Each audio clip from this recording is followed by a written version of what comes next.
The fear is simply because you're not living with life, you're living in your mind. Your fear is always about what's going to happen next. That means your fear is always about that which does not exist. If your fear is about the non-existent, your fear is 100% imaginary. If you're suffering the non-existential, we call that insanity. So, people may be in just socially accepted levels of insanity, but if you're afraid or if you're suffering anything which does not exist, it amounts to insanity, isn't it? People are always suffering, either what happened yesterday or what may happen tomorrow. So your suffering is always about that which does not exist, simply because you're not rooted in reality. You're always rooted in your mind.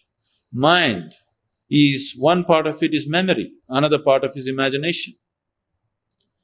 Both of them are in one way imagination, because both of them don't exist right now.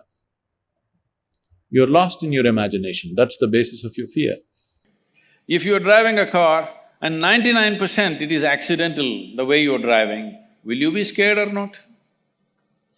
So fear is a consequence of your inability to manage the nature of your intellect. See, your life's experience is happening this way. These are three dimensions. There is something called as memory, which feeds you all the time.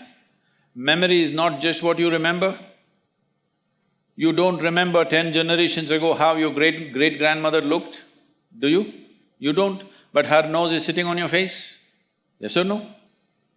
You have genetic memory, you have evolutionary memory, you have karmic memory, articulate and inarticulate levels of memory. This entire thing is memory, head to toe.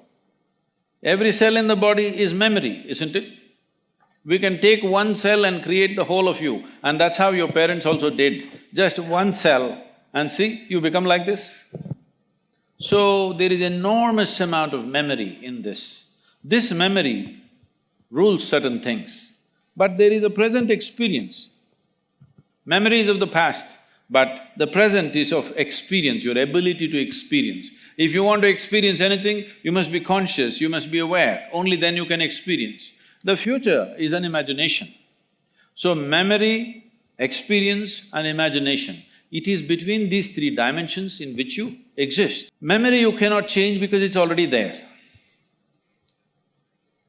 Present you don't have to change because that is also here right now. It's only the imagination which you can change. So what are you fearful about? Something that will happen or you think will happen, isn't it?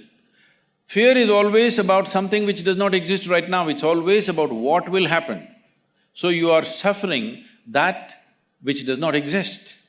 If you're suffering that which does not exist, there are psychiatric terms for that. Your only comfort is everybody is in the same state. That's how it is in asylum usually. Everybody is in the same condition. But right now people are in this condition, what happened 10 years ago they can still suffer, what may happen day after tomorrow they already suffer. They're suffering things which does not exist, simply because in your education system, you are studying about everything except how to manage this. If you do not know how to manage this, it doesn't matter how much nonsensical information you have gathered, it'll be not of much use to your life. You must know how to keep this, how to conduct this body, how to conduct this mind, how to conduct this emotional structure and the energy structure. If you do not know anything about this, then you are an accidental being. You being fearful is good, otherwise you may cause enormous harm to yourself.